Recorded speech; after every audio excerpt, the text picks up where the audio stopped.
What you should know before getting a septum piercing. We're going to go through that pre-piercing consultation on Consultations by a Piercer, episode number 25. So stick around.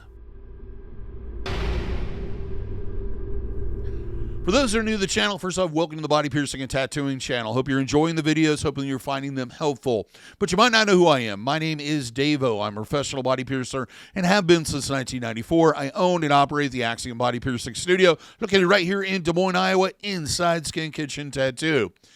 What we're going to talk about today is the septum piercing, one of the most popular piercings there is today for a couple different reasons. First off, it looks great. There's a lot of great designs out there as far as jewelry, and also because it's one of the few piercings you can have on your face, and because you can flip it up depending on the jewelry style, you can hide the piercing and no one needs to know that you have it. So let's talk about healing. Average healing time on these can be anywhere from 8 to 12 weeks, during which time I suggest cleaning twice daily with a sterile saline spray. Nailman's Piercing Aftercare, if you watched any of these, you know that that's what I like because it comes out in a fine mist. If you can't find that or your piercer doesn't sell it, you can get away with other forms of saline solution. The things you want to look for is that it is sterile, it's in a pressurized can, and when you turn it over on the back and look at the ingredients, it says sodium chloride, aka salt, and water. Nothing else. If it has any weird chemical names or enzymes or etc., it's not what you want. It may have things in there that may agitate the piercing or cause allergic reactions. If the spray comes out kind of like a squirt gun, it's very powerful, you may have to do compresses. Just take a sterile piece of gauze sponge or a clean paper towel, saturate it to the point where it's damp or very damp, and then apply it to the piercing area for roughly about 5 minutes. Once you've done that, just blot the area dry, leave it be. What we're doing when we clean it with saline is we're trying to remove that limp discharge, the stuff that hardens the crust on the jewelry, the crusties. The reason why we want to remove it is as that jewelry spins and rotates and moves, as you move your body, we don't want it to agitate the piercing and cause issues.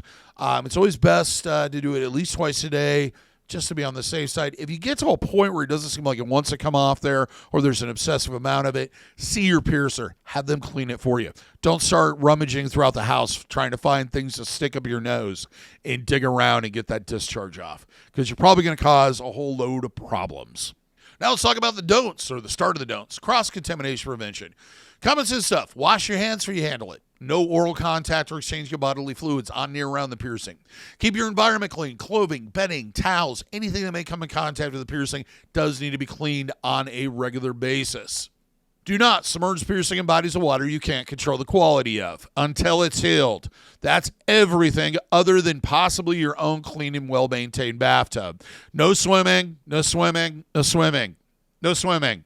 I don't care how clean the pool is. I don't know how many treatments you do and how only people that, I guess are disinfected, bleached, swim in it. It's a body of water. It's got microorganisms in it, and you have an open wound on your body.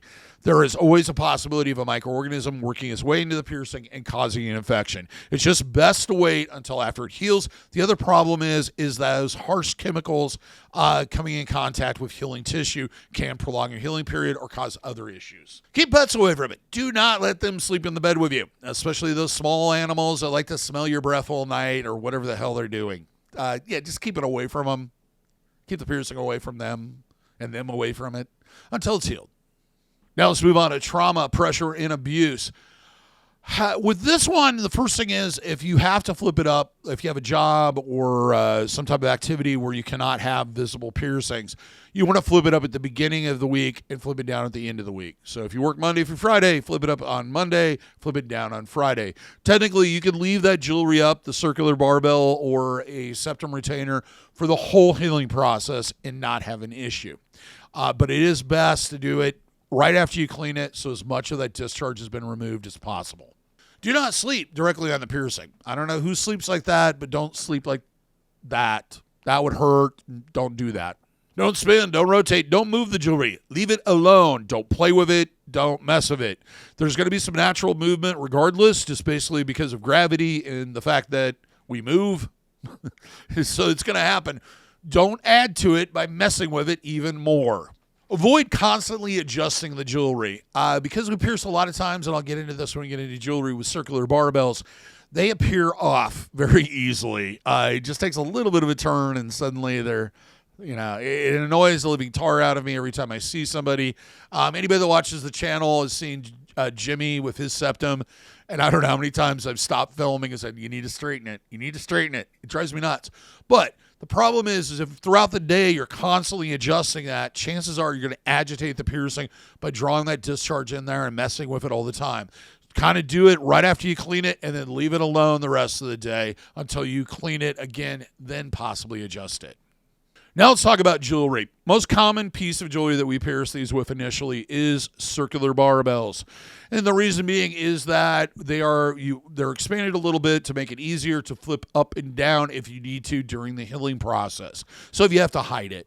Once the piercing is healed, you can switch out to rings, either cat bead rings, hinge rings. You could probably use seamless or beaded. Pretty much any circular thing is going to work. And oftentimes, if the barbell looks a little crooked because it's constantly shifting, you're not going to have that problem with rings as often. Rings tend to make the piercing look more straight. I do not suggest wearing hinged clickers. Oh, that's the one thing I forgot. Clickers is another option. Or seamless rings during the healing process. There's always a possibility of that clicker or the hinge working its way into the piercing and agitating it and causing all kinds of issues. It's best to have just a standard piece of jewelry with no added seams or anything else that could cause issues. The worst case scenario is that the tissue starts to form into that seam, and then you pretty much have lost the piercing and have to have it re-pierced because you have to break it loose and probably destroy the jewelry in the process. So, not until it heals. With circular barbells, I don't know how to stress enough, check the tightness of the balls weekly. Pick a day of the week, like Monday or Tuesday, that's ball checking day, and check it every single week. One of the most common things that happens is one of those ends comes unscrewed. I have a lot of theories about why this happens on certain people more so than others. One of them being is that maybe you rub your nose in your sleep or do this a lot or what have you. But it usually falls out or has been lost while sleeping. But you should always check it at least once a week and make sure they're on tight. The other thing is make sure you have internally threaded jewelry because it takes more turns for it to tighten and loosen. So it's going to be less likely to come unscrewed and fall and be lost forever. One other thing on jewelry, especially pieces that are gemmed or have like embedded gems on it, a way to avoid the sliding, you even do this with the circular barbells, is a couple of silicone O-rings. If you put that on there and kind of match it to where the both sides of the piercing are, it'll keep them in place and keep them from sliding back and forth as much. Just kind of keeps it steady, and it should be safe. The thing I want to suggest is that you get the clear ones, the silicone, and try to stay away from the black ones, especially if you possibly have any type of sensitivity to latex. Now let's talk about pain. Usually this one is not a very painful piercing. Most people say it's less painful than a nostril piercing. The tissue we actually go through is very thin. The key is to try to hit that sweet spot right there in the center. And it goes very quickly, usually not a lot of blood or anything else. Most people say on a scale of 1 to 10 that the piercing experience is between a 2 and a 4. Not very painful at all. Of course, your eyes are going to water. Anything that has to do with the nostril or nose is going to make your eyes water. Sometimes even eyebrows will do that. Anything that's around the sinuses can make your eyes water. It doesn't mean you're a wimp. It just means we did something around your sinuses. Might have a little bit of slight throbbing and aching for a few minutes after the piercing is done. Like I said earlier, little or no bleeding in most cases. It's one of those piercings that if it does bleed, it's going to bleed a lot. If it does, but most people don't. I'd say it's 1 out of 1,000 that you just nick a blood vessel or maybe some pre-existing health condition is causing it.